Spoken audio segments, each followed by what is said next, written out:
This week marked 16 years since the Oklahoma City bombing. It was the worst act of terrorism on U.S. soil until 9/11. In tonight's Weekend Journal, we visit victims of both tragedies who have come together to help one another move past the pain. As Oklahoma City marked 16 years since the bombing that killed 168 of its citizens, Sorry you're having to go through this again and again. a group of September 11th families was there. My mother, Diane Althouse, and our big sister, Miss Bailey Allman.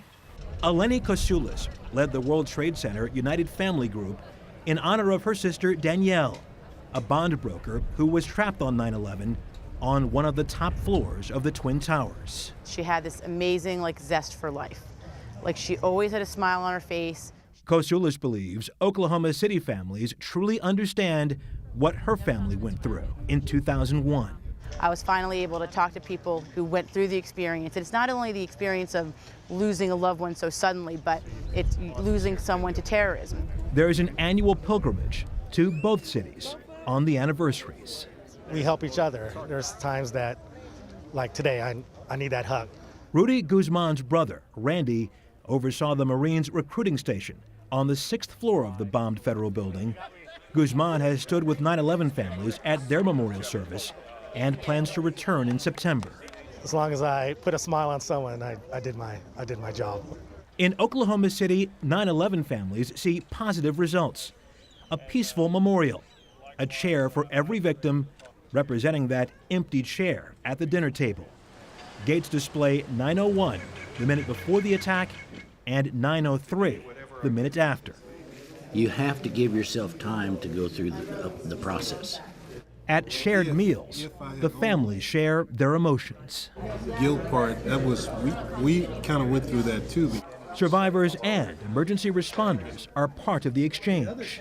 That's my desk right here. Calvin Mosier worked for the Department of Housing and Urban Development on the 8th floor and escaped the Oklahoma blast. His best friend and office mate, David Jack Walker, did not.